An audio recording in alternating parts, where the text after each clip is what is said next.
अलग अलग अब राहें जुदा हो गई हैं, अलग अलग हो गई हैं। जेडीयू अलग है और बीजेपी अलग है।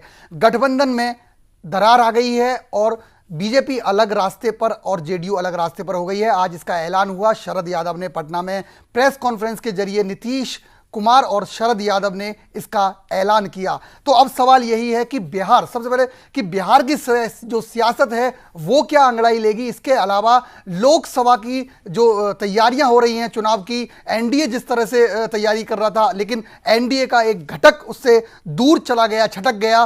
तो क्या पूरे हालात पर जायजा लेंगे और मोदी अभी और कौन सी कुर्बानी लेंगे, इन तमाम चीजों को समझने की कोशिश करेंगे। हमारे साथ मौजूद हैं हमारे संपादक दिलीप जी। दिलीप जी, सबसे पहले आपसे यही पूछना चाहूंगा, आज आखिरकार लंबे समय के बाद इंतजार हो गया, 17 साल की दोस्ती आज टूट गई। सबसे पहले बिहार की सियासत के बारे में जानना चाहूंगा कि अब पहली जो चुनौती है नीतीश कुमार के लिए विश्वास मत हासिल करना है। हालांकि वो राज्यपाल से मिलकर समर्थक जो विधायक हैं उनकी चिट्ठी सौंप आए हैं।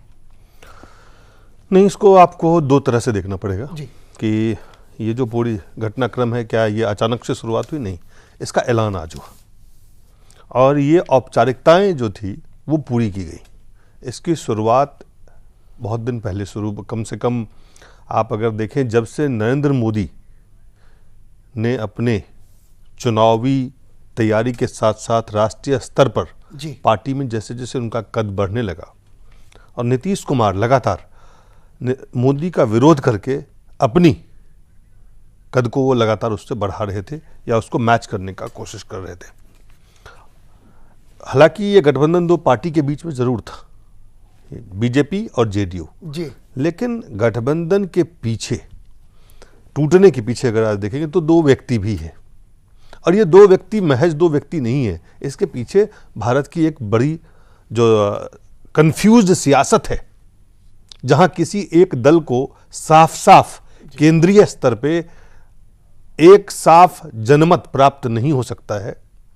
उसका नतीजा है जो एक, जैसे कहते हैं कई जो खिचड़ी, ये जो खिचड़ी है भारत सियासत में, भारत के सियासत में, उस खिचड़ी को आपको समझना पड़ेगा कि ये कैसे खिचड़ी पकड़ा है और वो कैसे खिचड़ी आगे पकाने वाले हैं 2014 में, उसकी एक वानगी है। आप देखें आखिर नीतीश कुमार ने ये फैसला क्यों लिया।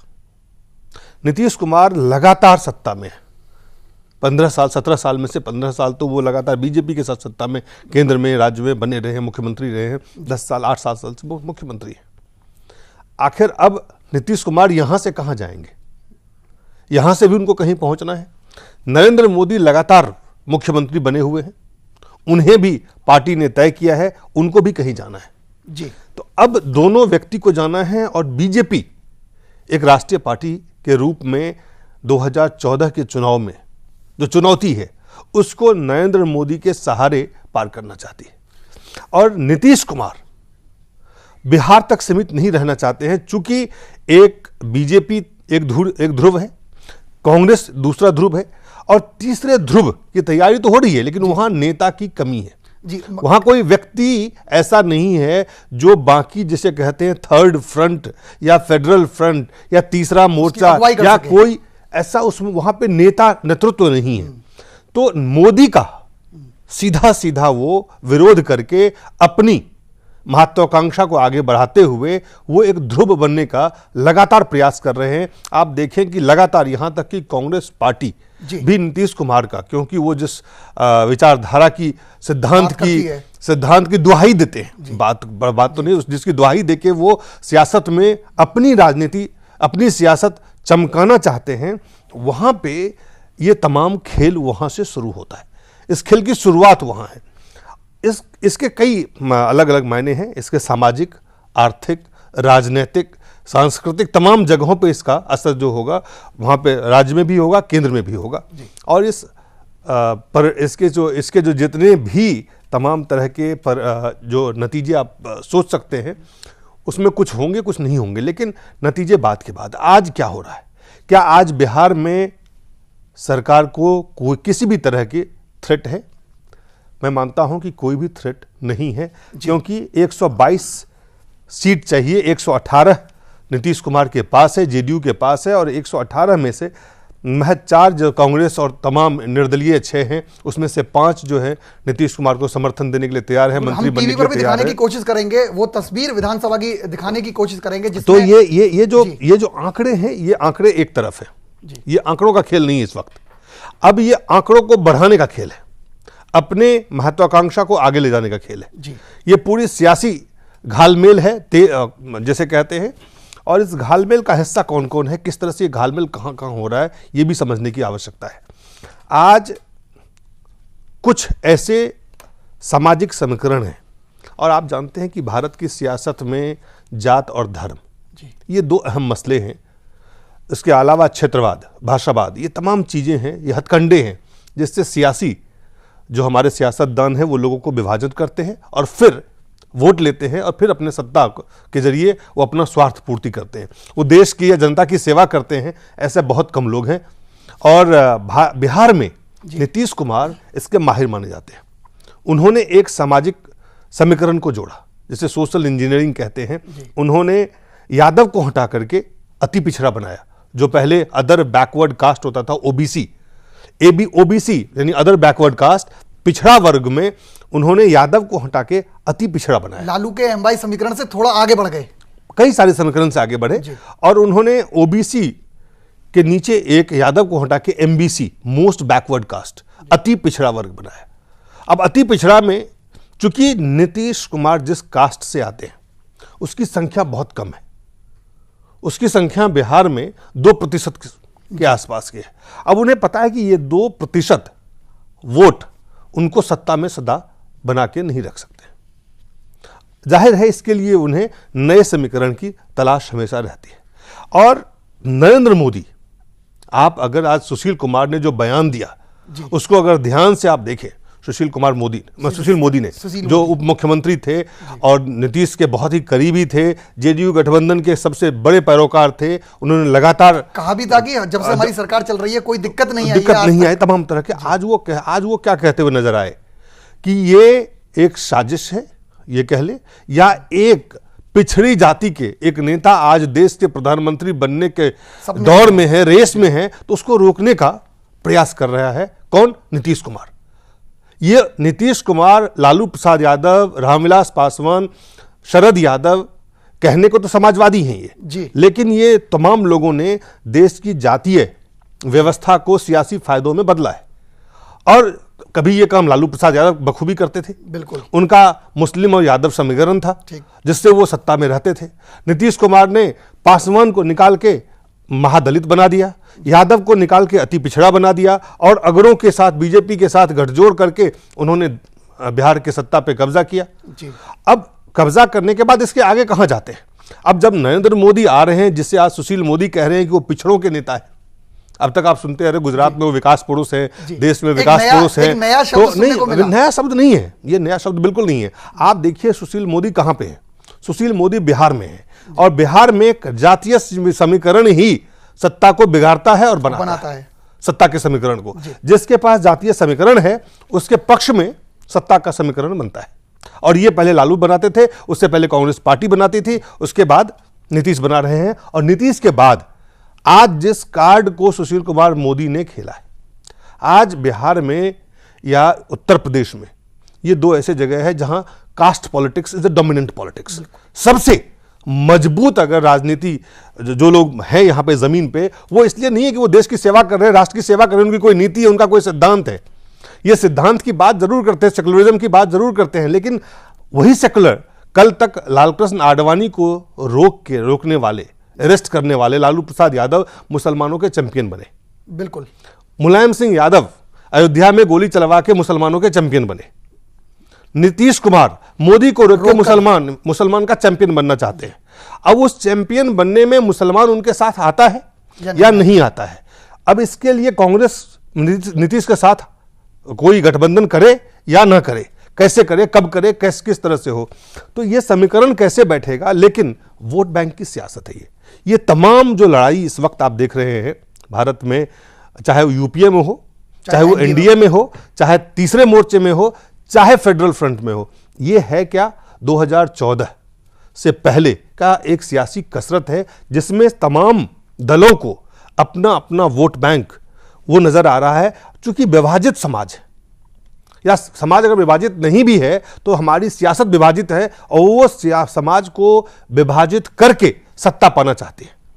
आप नीतीश कुमार के फैसले को, जेडीयू के फैसले को इससे बेहतर नहीं समझा जा सकता है कि वो महज सिर्फ और सिर्फ इसके पीछे नीतीश कुमार की अपनी महत्वाकांक्षा और जातीय गणित या चुनावी गणित को बेहतर बनाने के अलावा कोई। दिलीप जी आपके पास आऊंगा, एक हमारे संवाददाता भी अभय राय हमारे साथ जुड़े हुए हैं। अभय, जैसा कि दिलीप जी ने बताया कि जिस तरह से जो जेडीयू है उसने आज समर्थन अपना गठबंधन तोड़ दिया, तो क्या जो नीतीश कुमार ये गठबंधन तोड़ने के पीछे सिर्फ मोदी एक वजह है, या वाकई उनकी महत्वाकांक्षा जाग गई है, वो अपने आप को तीसरे एक ध्रुव के रूप में देख रहे हैं? बिल्कुल, देखिए हितेश, अगर देखा जाए तो मोदी सबसे बड़ी वजह है। अगर और बहुत सारे वजह हो सकते हैं, लेकिन इस समय जो देखा जाए तो मोदी सबसे बड़ी वजह है। क्योंकि साफ तौर पर अगर जदयू की राजनीति को देखें, या आज बीजेपी और जदयू के बीच जो राजनीति में जो ये दरार आई और अब ये टूट चुकी है, उसके पीछे कहीं ना कहीं राम और रहीम की चिंता है। किसी को राम की चिंता है और किसी को रहीम की चिंता बहुत ज़्यादा सता रही थी, और शायद उसका नतीजा जो है वो ये देखने को मिला कि जो कहीं ना कहीं ये गठबंधन जो कि 17 सालों से चला आ रहा था, और एक तरह से देखा जाए तो उन्होंने सियासत और सत्ता साथ साथ की, उसके बाद वो उसे तोड़ना पड़ा। तो उसके पीछे सबसे महत्वपूर्ण कारण ये है कि नीतीश कुमार जो है वो कई तरह के मायने इसमें तलाशने की कोशिश कर रहे हैं। एक तो मोदी का विरोध, वो तकरीबन अगर देखा जाए तो 2009 से उन्होंने उसकी शुरुआत की थी, जब लोकसभा का चुनाव होने वाला था। उस समय से जो मोदी के विरोध को जो उन्होंने बनाया, वो अब तक बनाए रखा, और आखिरकार उसी मोदी के नाम पर उन्होंने अपने एक तरह से जदयू को बिल्कुल अलग किया। जदयू भले ही पार्टी जो है एक पार्टी है, शरद यादव उसके अध्यक्ष हैं, लेकिन उसमें सबसे सशक्त कहीं ना कहीं नीतीश कुमार हैं। वो एक तरह से नीतियों को निर्धारित करते हैं, क्योंकि जदयू की जो जड़ है वो बिहार से है, और बिहार में नीतीश कुमार ने अपने आप को इस तरीके से मजबूत किया, बढ़ाया, और अब इतने बड़े हो चुके हैं कि वो पटना से दिल्ली का एक तरह से दमखम रखते हैं, दिल्ली का भी सपना देखते हैं। क्योंकि साफ तौर पर अगर देखा जाए तो पिछले दिनों विशेष राज्य के दर्जे को लेकर उन्होंने बात तो बिहार की, लेकिन वो अगुवाई पूरे पिछड़े स्टेट की, यानी दूसरे स्टेटों की भी करते रहे। तो साफ तौर पर नीतीश के जब जदयू के टूटने की जब खबर थी, उससे पहले जो ममता बनर्जी का सक्रिय होना, नवीन पटनायक, या जो एक तरह से जो एक मोर्चा जो नॉन कांग्रेस और नॉन बीजेपी की बात करते हैं, तो उनको उनकी सक्रियता को देखकर और उसमें अगुवाई करते हुए नीतीश, तो साफ तौर पर यह लगता है कि नीतीश की महत्वाकांक्षा सिर्फ और सिर्फ बिहार नहीं है, वो पटना नहीं है, वो दिल्ली की ओर भी देखते हैं। और उनकी राजनीति का जो एक तरह से जो इतिहास है वो भी इस चीज को बताता है, क्योंकि वो बिहार से राजनीति करते हुए एक दशकों तक उन्होंने बिहार से 77 से और तकरीबन 87-88 तक की। उसके बाद 89 के बाद वो 2004 तक बिल्कुल लोकसभा के लिए चुने जाते रहे, और केंद्र की राजनीति को उन्होंने केंद्र में रखा। लेकिन उसके बाद आपके पास लौटते हैं दिलीप जी, जिस तरह से मोदी, क्योंकि कहीं ना कहीं अब ये जो गठबंधन टूटा है, जो जेडीयू अलग हुआ है, साफ तौर पर भले ही इसके पीछे राजनीति कुछ और रही हो, नीतीश की महत्वाकांक्षा रही हो, या तमाम बातें रही हो, लेकिन ये बात पेश लोगों के सामने की जा रही है कि मोदी की वजह से हमने इतना बड़ा स्टेप उठाया है, 17 साल की दोस्ती तोड़ी है। तो क्या जब ये लोकसभा चुनाव में जाएंगे जनता के सामने, तो जनता उनसे ये नहीं पूछेगी कि जब दंगे हुए थे उस वक्त आप केंद्र में मंत्री रहे थे, इतने दिन आप चले, आप तब अलग क्यों नहीं हुए? देखिए, आपको भारत की सियासत के जो बात कहते हैं सामने में टेलीविजन पे जी, या जो मीडिया को वो बात कहते हैं, और जो उसके मायने होते हैं वो अलग अलग होते हैं जी। आप जैसे अभय कह रहे थे कि राम के नाम पे या रहीम के नाम पे, सवाल राम का नहीं है, ना ही सवाल रहीम का है। सवाल राम के नाम पे क्या मिल सकता है और रहीम के नाम से क्या मिल सकता है। उनको चाहिए क्या जी? सत्ता कैसे, लोकतंत्र जो संसदीय लोकतंत्र है हमारा, उसमें जिसके जितने नंबर होते हैं, संख्या होते हैं विधायक के या सांसद के, उतना उनकी ताकत, उसका आकलन होता है। यहाँ तक जो पार्टी विपक्ष में भी होता है, मुख्य विपक्षी दल, उसके भी कुछ मायने होते हैं कि आप एक विपक्षी दल हैं और आपके कुछ उसमें एक सत्ता, उस सत्ता में आपकी भागीदारी है, व्यवस्था में आपकी भागीदारी है, इसलिए उसका भी महत्व होता है। और जो यहाँ कुल तमाम जो सियासत है वो संख्या बल पे आधारित है। और संख्या बल, चूंकि देश की जो राजनीतिक पार्टियां हैं उनमें एक शून्यता है, वैचारिक शून्यता है, उसमें सैद्धांतिक शून्यता है, उसमें कोई विचारधारा नहीं है। अब वो सत्ता की सियासत करने वाली पार्टियां हैं, इन्हें सत्ता की सियासत के लिए वोट चाहिए। वोट के लिए इनके पास चूंकि कोई दृश्य, जैसे कहते हैं विजन, या इनका कोई मिशन नहीं है कि उन्हें देश को बहुत महान बनाना है। उन्हें लगता है कि देश को अगर महान बनाना भी है तो पहले सत्ता ले लो। और सत्ता में जब आते हैं तो सत्ता में वो क्या करते हैं, वो पिछले 10 साल से जो सरकार है केंद्र में उसको आप देख लें, उससे पहले जो सरकार कही रही है उनको देख लें, और 96 से लेके 95 के बाद जो जिस तरह की देश में सियासत थी, या 89 में जिस तरह की सियासत थी, तो भारत में आप देखेंगे कि 2 वक्त ऐसा आया जब गैर भाजपा गैर कांग्रेस ध्रुवीकरण हुआ एक तरह का, जो केंद्रीय स्तर पे एक जयप्रकाश नारायण 77 में आपातकाल के बाद उन्होंने पूरे एक इस समीकरण को, आंदोलन को, उसका ध्रुव बन के वो खड़े हुए और वहां एक परिवर्तन हुआ। और फिर राजीव गांधी के कैबिनेट से निकल के विश्वनाथ प्रताप सिंह ने जब 89 में चुनाव लड़े, तो उसके बावजूद भी कि वो एक ध्रुव तो बने, और ध्रुव बनने के कारण ही उन्हें वाम दल और बीजेपी दोनों के समर्थन के से उन्हें सरकार बनानी पड़ी। और इस वक्त भी अगर आप देखेंगे तो केंद्र की जो सरकार है, यूपीए सरकार, कांग्रेस वो ध्रुव जरूर है, लेकिन जिस तरह से एक के बाद एक उसमें से घटक दल उनके निकलते गए, और वो घटक दल हैं जो कांग्रेस से कई राज्यों में तो वो कांग्रेस से उनकी सीधी सीधी लड़ाई होती है जी। तो आप देखें कि आज की 2014 में जब लोकसभा चुनाव होने हैं, और बिहार में और यूपी में सबसे ज्यादा सीटें हैं, बिल्कुल 40 और 120, 80 और 40 तो 120 सीटें हैं। इसमें 2 व्यक्ति वहां बिहार में जो सबसे ज्यादा महत्वपूर्ण है, जो सबसे ज्यादा अहम रखता है, जिसके पास अभी सत्ता है, वो है नीतीश कुमार। और नीतीश कुमार लगातार, मैंने जैसा कहा, सत्ता में बने हुए हैं, तो उनकी आगे की सियासी यात्रा क्या होगी, वो क्या करेंगे? क्या वो मुख्यमंत्री बने रहेंगे? मुख्यमंत्री बने कोई भी व्यक्ति, जो भी व्यक्ति जीवन में सत्ता के संघर्ष में है या सत्ता में है, सरकार में है, वो चाहता है वो भी उनकी भी कहीं आगे उनकी मंजिल जो है वो तय करें। वो आगे की मंजिल क्या हो सकती है? या तो वो किंग बने या किंग मेकर बने, दोनों भूमिका होती है। और किंग बने या किंग मेकर बने, उस दोनों के लिए संख्या चाहिए। तो वो संख्या वो कहां से जुटाएंगे? अभी 20 के आंकड़े पर बीजेपी के साथ मिलकर तब तक वो किंग या किंग मेकर रह सकते थे, लेकिन जब वो बीजेपी के साथ जब तक थे तब तक वो बिहार में तो किंग थे, लेकिन केंद्र में किंग नहीं बन सकते थे, और ना ही किंग मेकर बना सकते थे, क्योंकि वहां गठबंधन था।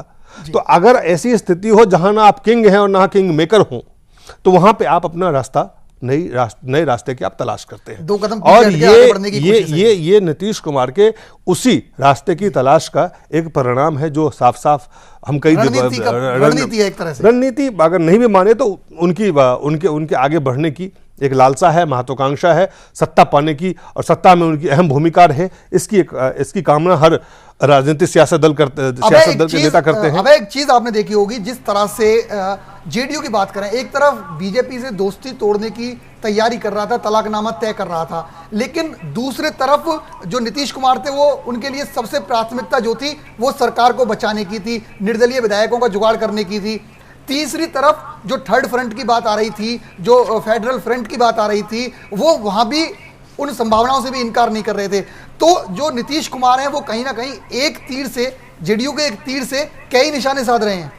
बिल्कुल, देखिए हितेश, जहां तक अगर बिहार की बात है, उनकी सत्ता को कोई खतरा नहीं है, क्योंकि आज की गठबंधन की सियासत में और मौका परस्ती की सियासत में 4 विधायकों की संख्या को जुटाना, वो भी जब निर्दलीय आपके पास 6 निर्दलीय विधायक हो, वहाँ कोई मुश्किल नहीं है। दरअसल सबसे महत्वपूर्ण मुश्किल जो कि दिलीप जी ने बताया, वो सबसे महत्वपूर्ण यही है कि वो बिहार से दिल्ली की ओर देखते हैं, और उस दिल्ली में या तो वो खुद उसके एक तरह से दावेदार बने, या फिर कहीं ना कहीं वो उसके लिए अपनी दमदार भूमिका निभाएं। क्योंकि साफ तौर पर आज की अगर यूपीए की सियासत को अगर हम देखें, तो जिसके पास भी संख्या बल रहा, चाहे वो ममता बनर्जी रही हो, चाहे डीएमके रहा हो, इन लोगों ने, भले ही वो आज यूपीए से अलग हैं, लेकिन उन्होंने जो दमखम दिखाया अपना, वो बस अपनी संख्या के बल पर, और कहीं ना कहीं अब जब भी वो अलग हैं तो आज भी जो एक तरह से जो गठबंधन की राजनीति में जो ये क्षेत्रीय क्षत्रप हैं वो अपने आप को काफी मजबूत मानते हैं। मुलायम सिंह यादव ये अच्छी तरह जानते हैं कि सपा जो है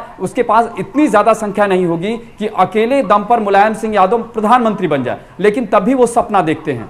उसी तरह नीतीश कुमार ये अच्छी तरह जानते हैं कि आज के दौर में जब बीजेपी हो या कांग्रेस, दोनों की क्रेडिबिलिटी का सवाल है, जनता के बीच दोनों विश्वसनीय नहीं रह गए हैं, और ऐसे में जो क्षेत्रीय दलों का उभार हुआ है वो कहीं ना कहीं उसी बीच से, क्योंकि अगर देखा जाए तो वो 96 से लेकर और एक तरह से 98 तक की राजनीति को आप देखें तो उसमें देवगौड़ा का प्रधानमंत्री बनना ये एक तरह से एक मॉडल पेश करता है इन क्षेत्रीय दलों के जो मुखिया हैं, जो एक तरह से कहा जाए कि ये सियासी सरगना बने हुए हैं, वो जब चाहते हैं अपने मौके और माहौल के मुताबिक सियासत करते हैं। तो साफ तौर पर इस समय जो है उस समय इनको सियासत लगता है 96 से 98 का दौर, वो आज का दौर भी कहीं ना कहीं वो उसी में अपनी भूमिका को तलाशते हैं। और शायद यही वजह है कि चाहे वो नीतीश कुमार हो, मुलायम सिंह यादव हो, लालू यादव भी कहीं ना कहीं इस चीज को देखते हैं। तो नीतीश के पीछे जो उन्होंने एक तीर से कई निशाना साधने की कोशिश की है, इसमें कोई दो राय नहीं है।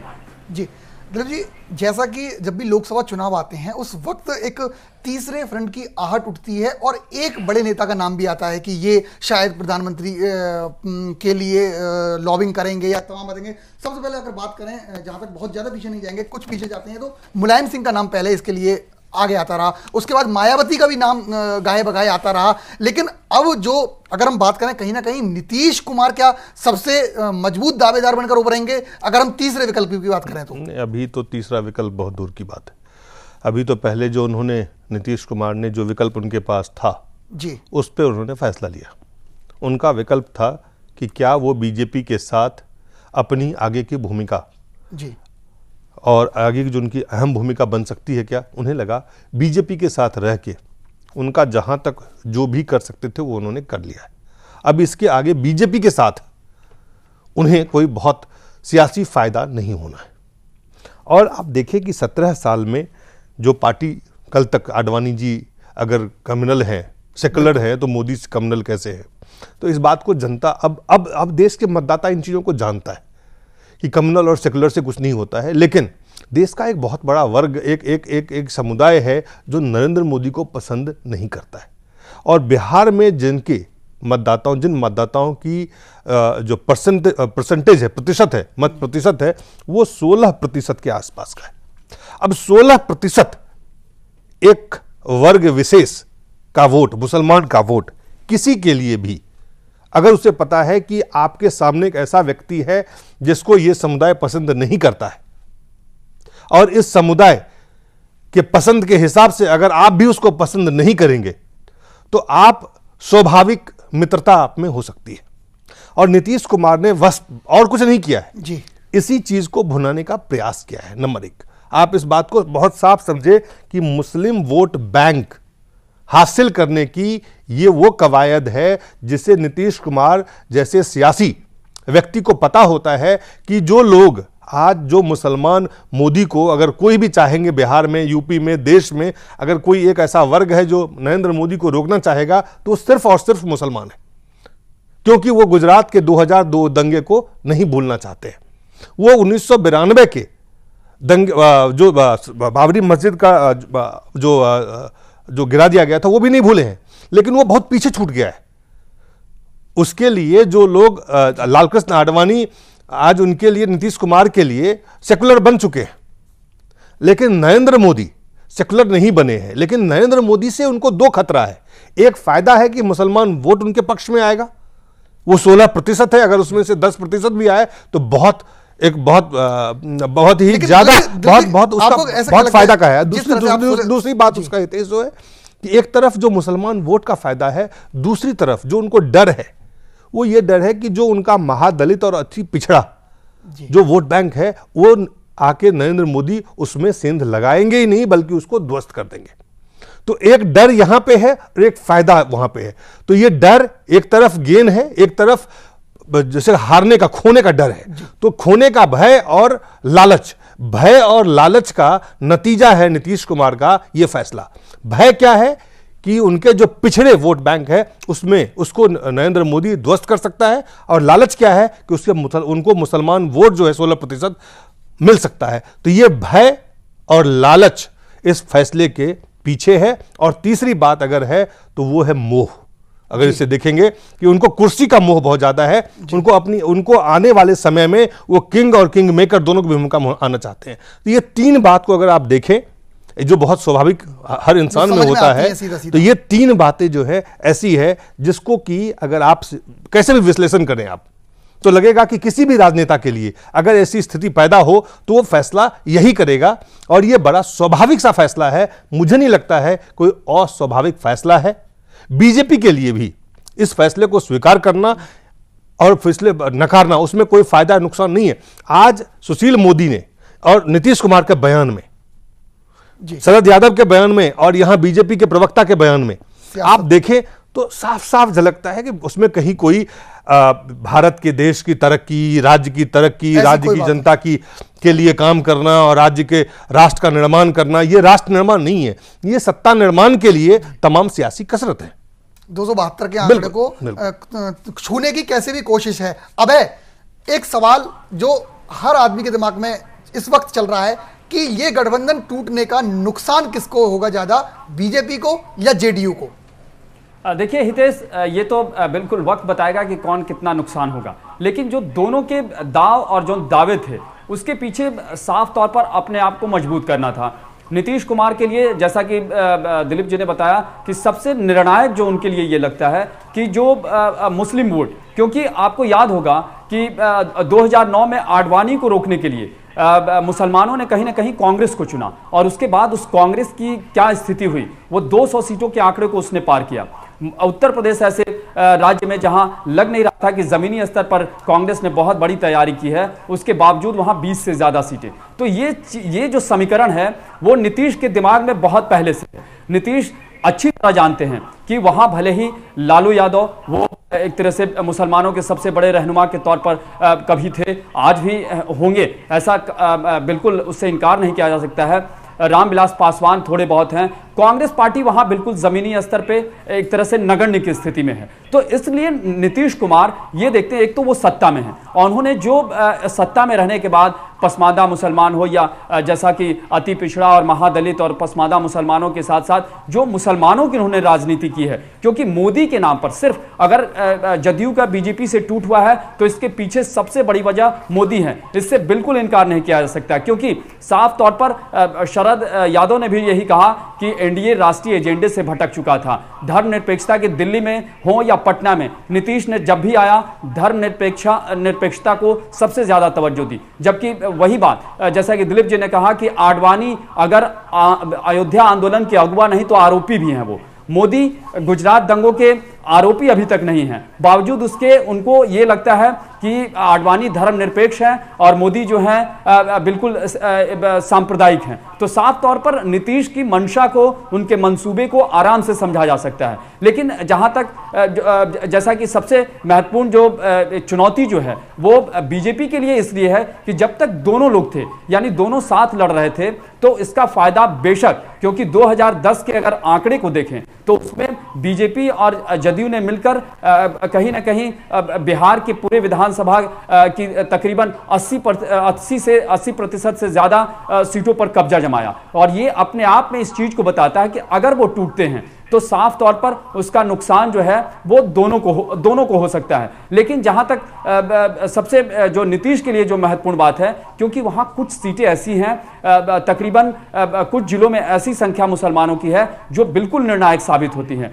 यानी वहां 25% से भी ज्यादा उनकी जनसंख्या है। तो ऐसे में नीतीश को यह लगता है कि जो अति पिछड़ा हो या फिर महादलित हो, उसमें का जो भी उन्होंने बनाया है उसमें से बिल्कुल सेंध लग सकता है, क्योंकि उस सरकार में बीजेपी भी साथ थी, तो उसका फायदा कहीं ना कहीं मोदी के आने से उनको भी होगा। तो ये बातें जरूर हैं कि आने वाले वक्त में बताएगा कि किसको कितना फायदा होता है। लेकिन अभी दोनों कहीं ना कहीं अपने अपने फायदे के तहत उन्होंने इससे एक तरह से एक दूसरे से छुटकारा पाया है, क्योंकि मोदी की वजह से किसी को फायदा हो सकता था बीजेपी को, तो कहीं ना कहीं एक तरह से बिहार में उनको नुकसान हो सकता था। लेकिन चलिए देखिए, अब इसमें 2-3 महत्वपूर्ण और बातें जी। जब कोई भी सियासी गठबंधन होता है तो उसके दो कारण, दो मकसद क्या होता है जी। आपको सत्ता में भागीदारी मिले या आपके वोट प्रतिशत में वृद्धि हो। ये दो महत्वपूर्ण कारण होता है किसी भी सियासी गठबंधन के पीछे। सियासी गठबंधन के पीछे भारत में जी कम से कम 89 के बाद, 89 से लेकर अब तक कोई विचारधारा काम नहीं किया है, कोई वैचारिक गठबंधन नहीं बना है, कोई स्वाभाविक गठबंधन नहीं बना है। जितने भी गठबंधन तैयार हुए, जो एनडीए में थे वो आज यूपीए में है, और जो यूपीए में पहले कहीं और थर्ड फ्रंट में थे वो एनडीए में थे, वो भी आज यूपीए में भी है। तो ये जो गठबंधन होता है इसके पीछे दो ही कारण होते हैं। एक कारण होता है सत्ता और दूसरा कारण होता है कि आपका वोट प्रतिशत बढ़ रहा है क्या। जेडीयू और बीजेपी दोनों का आकलन अगर देखें कि फायदा क्या है जेडीयू के लिए, इसमें मुस्लिम वोट प्रतिशत बढ़ने का, जुटने का, जोड़ने का एक मौका है जी। और जिसको जेडीयू के नेतृत्व ने साफ साफ देखा और यह फैसला लिया। बीजेपी के नेतृत्व ने देखा कि इसमें जो कास्ट जो समीकरण है वो बीजेपी के पक्ष में आ सकता है, जो इस वक्त तक नीतीश कुमार के झोली में था। और साथ ही साथ जो पोलराइजेशन, अगर मुस्लिम पोलराइजेशन होगा एक किसी पार्टी के पक्ष में, गठबंधन के पक्ष में, उससे रिएक्शन में क्रिया के प्रति जो प्रतिक्रिया की बात, जो सियासी प्रतिक्रिया होगी, तो वो हिंदी पोलराइजेशन हो सकता है। तो दोनों दलों ने इसको पहले आकलन किया और आकलन करने के बाद का ये फैसला है। ये आकलन के पहले का फैसला नहीं है, इसकी शुरुआत आज नहीं हुई थी। मैंने कहा इसकी शुरुआत अगर 2009 में या उससे पहले देखे, जैसे जब तक सत्ता और वोट बढ़ते रहा, सत्ता मिलते रहा वोट बढ़ के, तब तक दोनों साथ रहे। आज दोनों को लगता है कि दोनों को अपनी अपनी राह पर चल सकते हैं, क्योंकि उन्हें फायदा या नुकसान के जो आकलन है उनका, उसके कारण ये फैसला हुआ है। और इसमें कहीं कोई आने वाला वक्त इसमें कुछ बहुत ज़्यादा नहीं जोड़ने वाला है। आने वाला वक्त इसमें अगर कुछ जोड़ना है तो ये जोड़ना है कि बिहार में कांग्रेस किसके साथ होगा। क्या लालू प्रसाद यादव, रामविलास पासवान, कांग्रेस और लेफ्ट एक साथ जाएंगे जी। क्या लेफ्ट आरजेडी और पासवान एक तरफ जाएगा, जेडीयू और कांग्रेस एक साथ जाएंगे। ये जो समीकरण, राजनीतिक समीकरण बनने हैं, वो एक चीज है जिसके लिए कुछ दिन का इंतजार चाहिए आपको, बहुत समय नहीं लगेगा, क्योंकि चुनाव नजदीक है। अगर जमीन के ऊपर कोई भी किसी भी गठबंधन का फायदा अगर आपको देखना है तो उससे पहले अपने कार्यकर्ताओं के बीच में, वोटरों के बीच में जाने से पहले कार्यकर्ता को तैयार करना पड़ता है। और कार्यकर्ता को तैयार करने के लिए अब समय बहुत कम है, तो इसके लिए बहुत समय नहीं रह गया है। सामाजिक जो गठबंधन है, जो वोट प्रतिशत बढ़ने की और घटाने की जो कैलकुलेशन है, ये तो इन्होंने कर लिया है। लेकिन राजनीतिक समीकरण किस तरह के बैठते हैं जिससे कि सियासी या सामाजिक समीकरण बन सकते हैं या बिगड़ सकते हैं। जैसे वहाँ यादव है, यादव एक डोमिनेंट कास्ट है वहाँ पे जी। ब्राह्मण है या भूमिहार है, डोमिनेंट कास्ट है वहाँ पे। लेकिन ये बीजेपी और कांग्रेस दोनों के साथ है। अभी जो अति पिछड़ा यादव को निकाल के नीतीश कुमार ने बनाया, उसमें जब मोदी जाएंगे तो उसमें सीधा सीधा वो उसमें से एक बड़ा चंक निकाल लेंगे। अब महादलित में जब बीजेपी के या कांग्रेस के नेता जब उसमें अपने अपने उम्मीदवार को खड़े करेंगे तो किस तरह का परिणाम होना है, तो वो एक अलग है। लेकिन कैलकुलेशंस जिसे कहते हैं, आकलन जो किया गया है दोनों दलों के द्वारा, वो बहुत साफ है और उसी का नतीजा है। और जब सुशील कुमार मोदी आज आप बोल रहे थे, नीतीश कुमार बोल रहे थे, शरद यादव बोल रहे थे, जो लोग देश में उनको देख रहे थे, जो मतदाता उनको देख रहे थे, उनको पता था कि इनके कोई सिद्धांत नहीं है, इनके कोई विचार नहीं है, ये सिर्फ और सिर्फ सत्ता की सियासत कर रहे हैं। सुशील मोदी क्या बोल रहे थे वो हम आपको दिखाते हैं, क्योंकि आपको बता दें 19 जून को नीतीश कुमार अपना विश्वास मत हासिल करेंगे, जबकि सुशील कुमार मोदी ने बोला है कि वो 18 जून को विश्वासघात दिवस मनाएंगे और बिहार बंद का ऐलान करेंगे। देखते हैं कि सुशील मोदी ने आज क्या कहा। जदयू की बैठक में जब उनका चुनाव किया गया, जदयू के नेता के रूप में बीजेपी के नेता विधायकों की बैठक के बीच मेरा चुनाव किया गया और फिर दोनों की ज्वाइंट मीटिंग हुई जिसमें उनको एनडीए के गठबंधन के नेता के नाते उनको चुना गया, विधायकों के नेता के नाते। और फिर दोनों दलों के नेताओं के साथ राजभवन गए हम लोग और हम लोगों ने पत्र दिया और एनडीए गठबंधन के नेता के नाते उन्होंने मुख्यमंत्री का पद ग्रहण किया। आज अगर वो गठबंधन को तोड़ रहे हैं तो नैतिकता का ये तकाजा था क्योंकि वो एनडीए गठबंधन के नेता के नाते उन्होंने मुख्यमंत्री का पद स्वीकार किया था, तो उनको एनडीए के मुख्यमंत्री के नाते उनको मुख्यमंत्री पद से इस्तीफा देना चाहिए था। जनता दल विधायकों की बैठक करके तो फिर से जनता दल के नेता निर्वाचित होते, अपने समर्थन के पत्र लेकर वो राज्यपाल से आग्रह करते और राज्यपाल उनको कार्यवाहक मुख्यमंत्री के नाते समय दे सकते थे, और फिर 19 तारीख को जो ऐलान किया वो अपना विश्वास का मत प्राप्त कर, लेकिन यह ना करके उन्होंने इस्तीफा नहीं दिया।